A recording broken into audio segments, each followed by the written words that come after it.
First, you have some time to look at questions 1 to 6.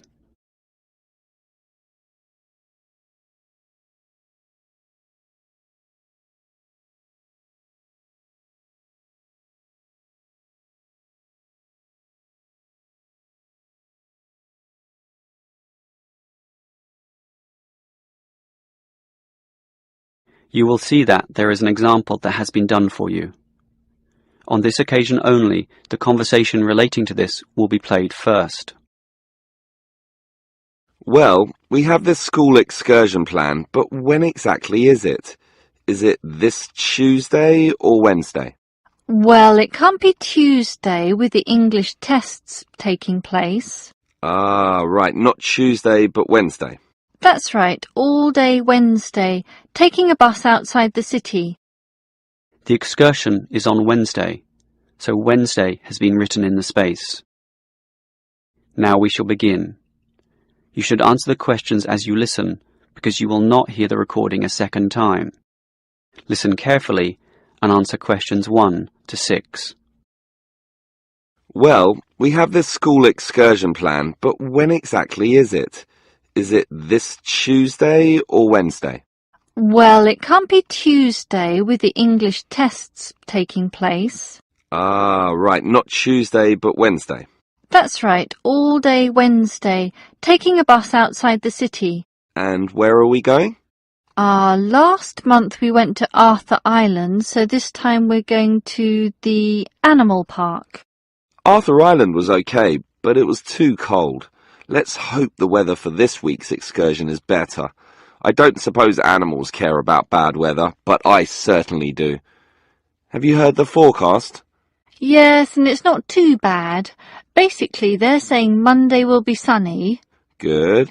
But then the weather will change. Not so good. Yes, Tuesday we'll have some showers, but by Wednesday, the day of our excursion, it will be, well, their words are cold and cloudy.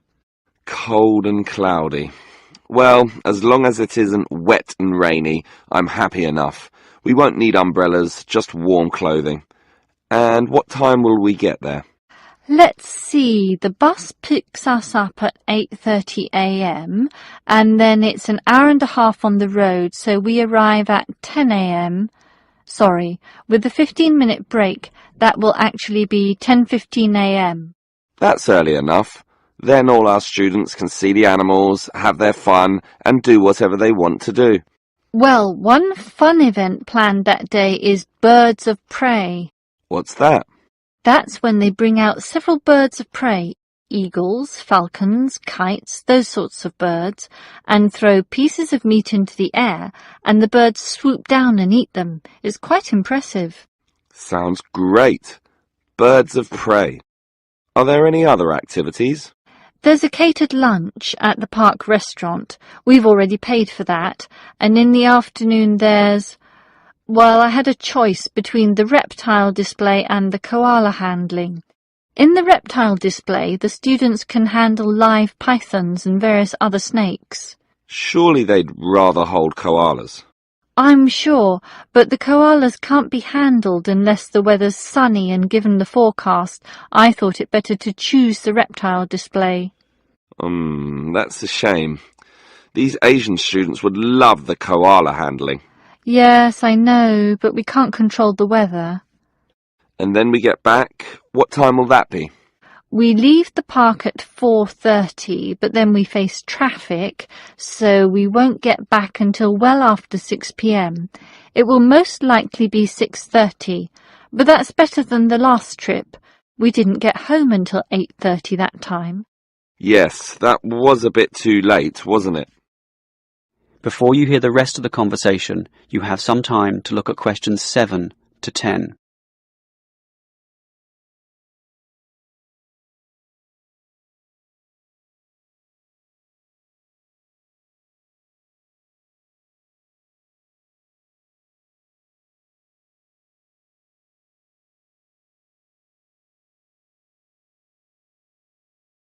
Now listen and answer questions 7 to 10.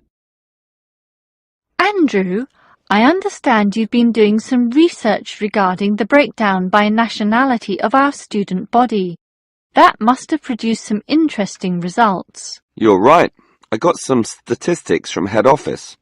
I would imagine that most of our students are either Japanese or Chinese. You imagine right.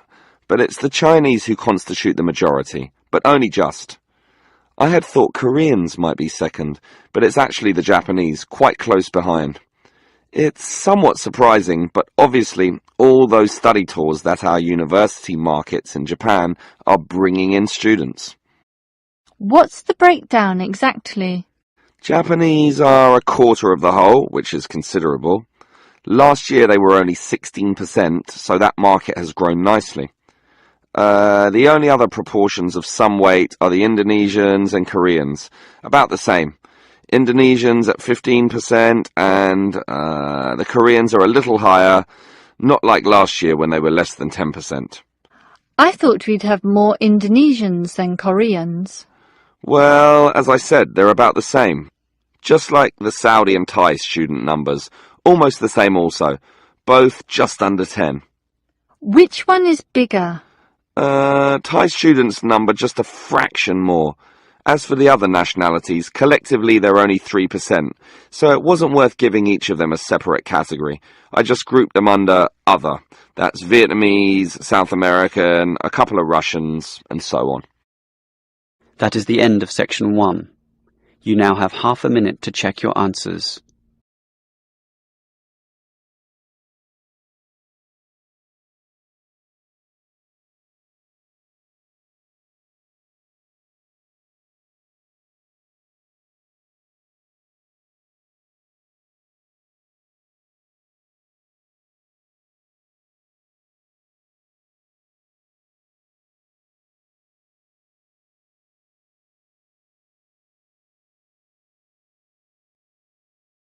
Now turn to section 2. Section 2. You will hear a representative from Easy Travel Travel Agency explaining to some customers the benefits of her company. First, you have some time to look at questions 11 to 15.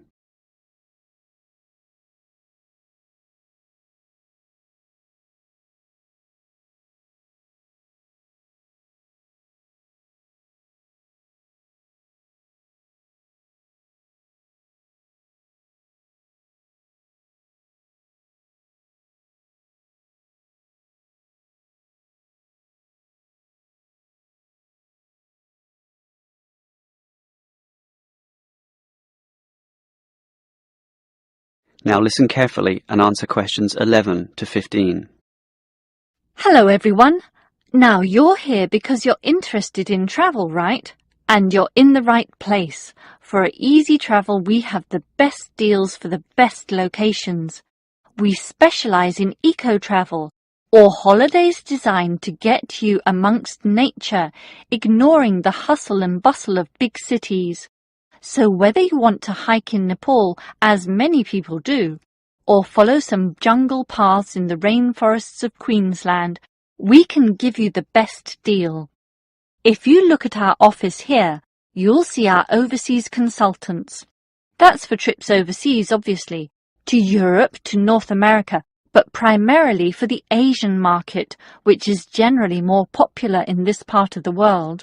Most people like that touch of the Orient, right? But they also like the domestic market, since this country offers its fair share of beautiful natural vistas. What about the deserts, anyone? What about some striking red rock gorges? Then talk to our domestic consultants, who can arrange anything you want.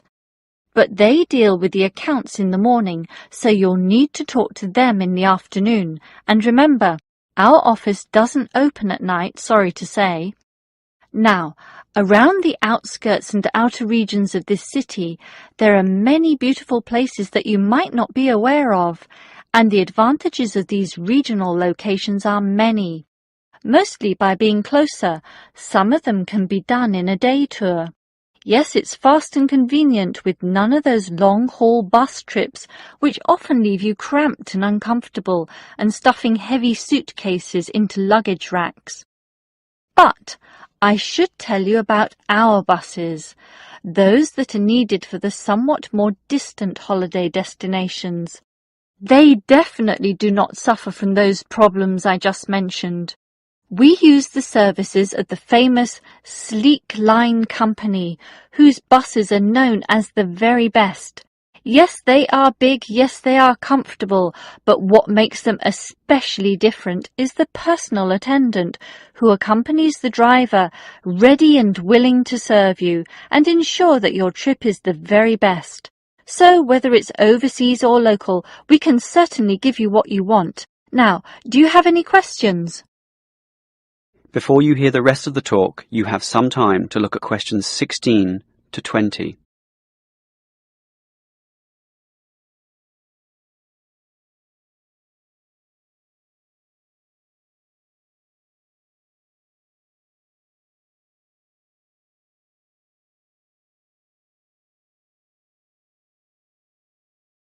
Now listen and answer questions 16 to 20.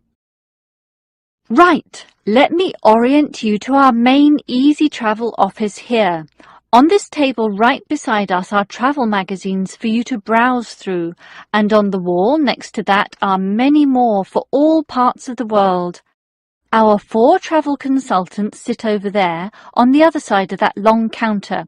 That's right, 4 of them, side by side, all serving various regions. Now, let me tell you their specific functions.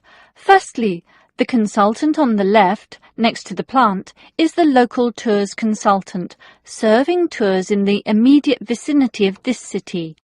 Next to her is what we call regional tours, targeting the statewide options.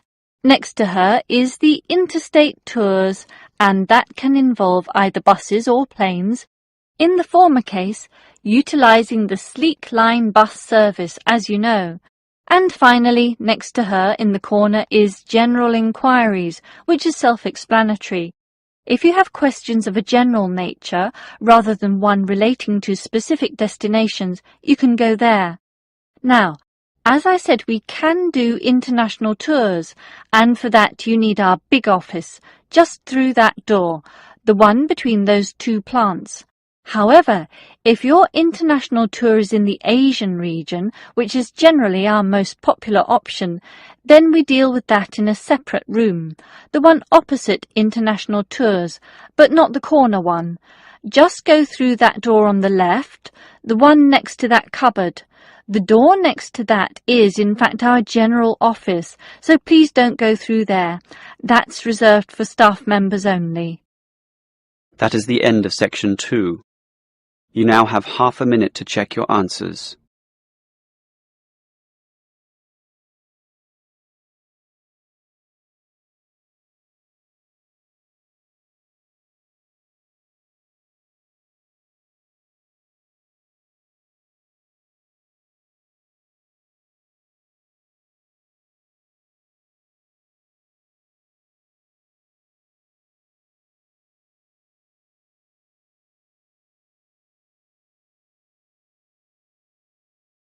Now turn to section 3. Section 3. You will hear 2 students, Sam and Liz, discussing their university orientation program. First, you have some time to look at questions 21 to 24.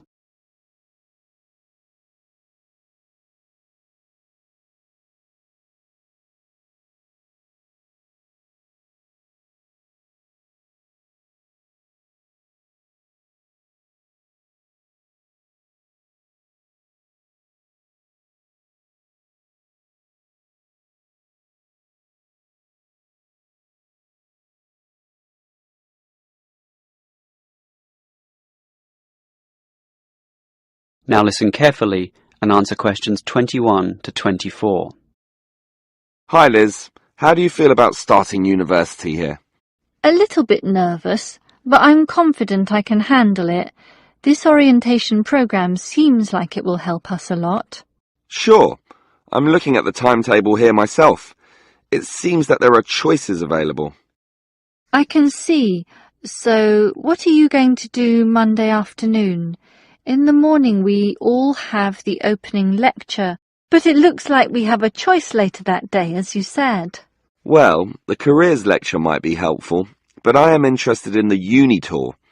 It's probably too early to be thinking of careers now anyway, and I want to know what's what at this new university, so I'm doing the tour. All right, I'll come along with you. Might learn something interesting. After all, we haven't seen much of this place yet, and we will be spending 4 years here. Tuesday is another full day too. In the afternoon there's a lecture about study skills, but that morning offers another choice. Library tour or student union induction? What do you think? I think the student union is very important, but we can go there any time, right? So we should take advantage of the library tour while it's being offered. Maybe the week after, you and I can go to the student union. Library it is then. Now, Wednesday has a free session in the morning, but after lunch there's a choice between visiting the computer lab or attending a lecture on our legal rights. Well, law and rights are important, but computers are the basis of everything these days, so I'm going to the computer lab. Don't you think knowing our legal rights is equally, if not more important? We live in a very litigious and complex society now. Sure, but it's something we can pick up later, so let's leave that one out. Okay. Let me see the timetable. Thursday is a free day, and the week winds up with some celebrations on Friday afternoon. It looks like a fun choice too. There's either a barbecue on the main lawn or the dance. I never pass up the chance to eat something. What about you? If I can get a free meal, I'll take it any day, and I'm not good at dancing anyway. Well, that's that decided, right? Right. Before you hear the rest of the conversation, you have some time to look at questions 25 to 30.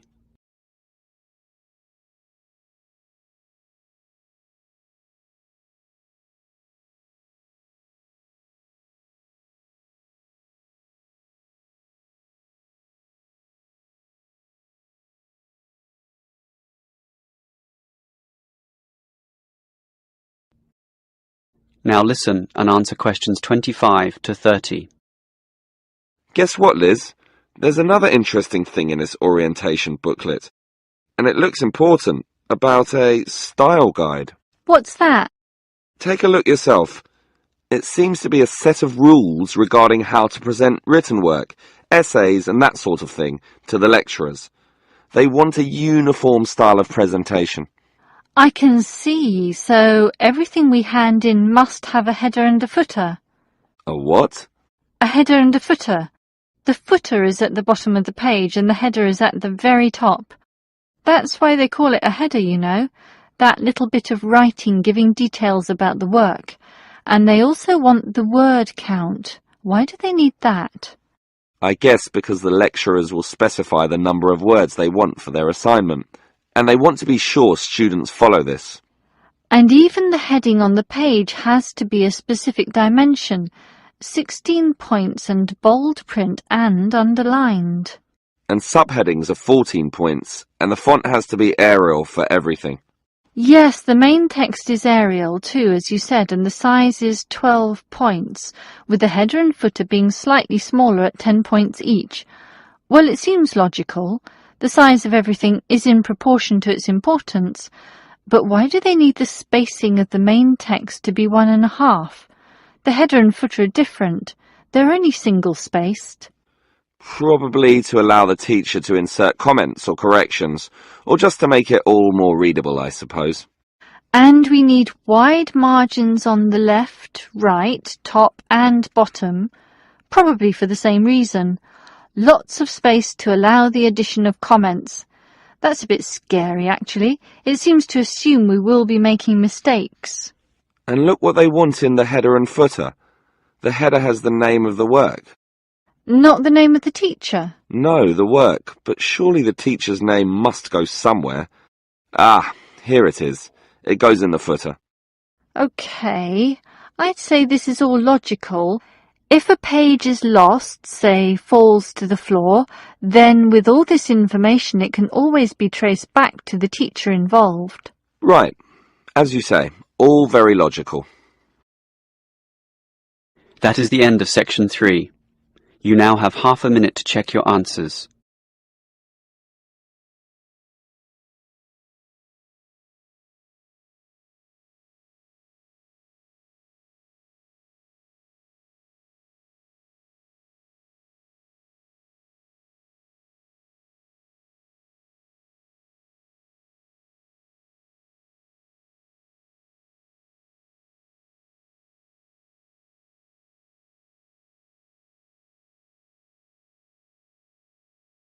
Now turn to section 4.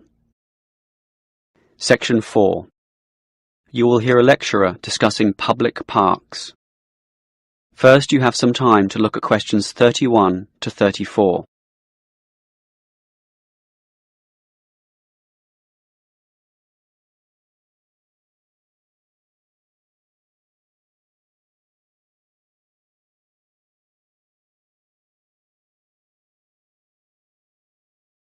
Now listen carefully and answer questions 31 to 34. Most of us are familiar with a local park. We spend time there, play there, and have some of our best memories in these places. But what is a park? Basically, it can be defined as a natural, or at least semi-natural, piece of land, planted with a variety of trees, bushes and flowers, protected and reserved for the enjoyment of all citizens. There are usually regulations about the sorts of behaviour that can take place within, and sometimes there are facilities such as children's playgrounds or fields for ball games and other sorts of activities.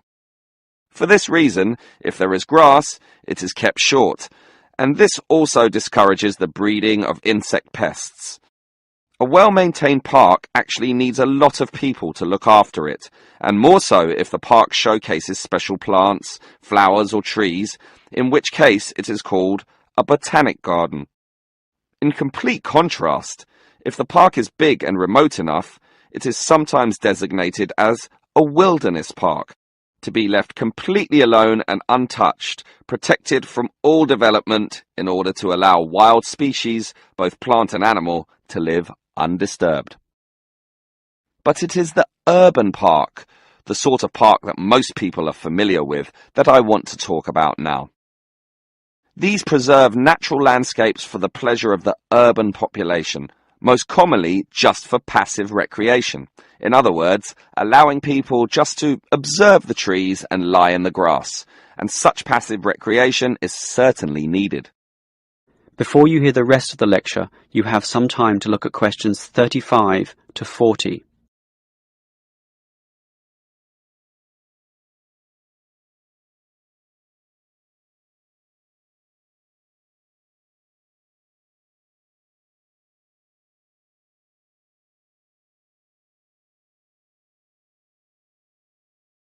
Now listen and answer questions 35 to 40. Continuing on the subject of parks, it might surprise you to know that once there were none. 1,000 years ago, there was no need, since there were already extensive open spaces, forests and wilderness surrounding most cities and towns, for example in Europe. These dark, dank forests were large and even dangerous, full of wild animals and with the potentially fatal result of getting lost. Hence, fairy tales evolved about witches living in these areas and the wolves and bears which could threaten young children. However, with the rapidly increasing human population, the original wilderness and natural open spaces were intruded upon. Forests were cut down as population spread, and with them urban pollution and further deforestation. But it was only with the advent of the Industrial Revolution that people realized natural areas needed to be preserved to give the populace access to the sort of nature that was fast disappearing due to the uncontrolled development and demand for resources. The first park expressly designed for that purpose is usually considered to be Prince's Park in Liverpool. This was in 1841 on land donated to the public by a rich iron merchant. With such a generous donation, worth about £50,000, the council decided to invest £5,000 of its own money in making it look good.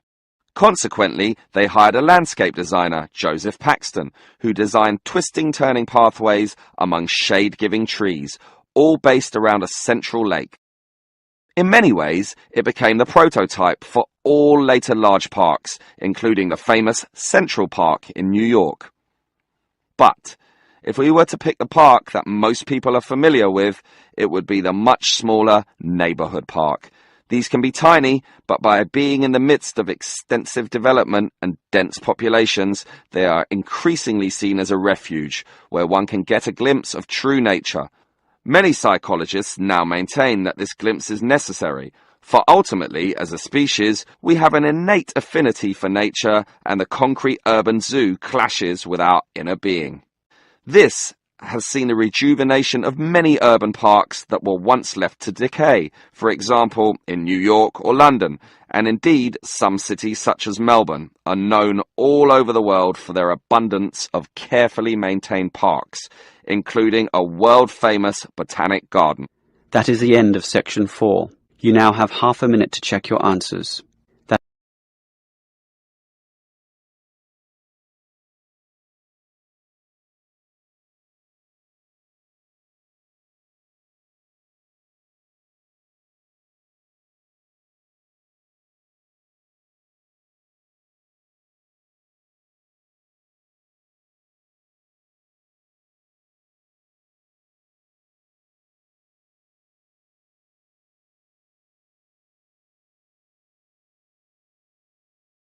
That is the end of the listening test. In the IELTS test, you would now have 10 minutes to transfer your answers to the answer sheet.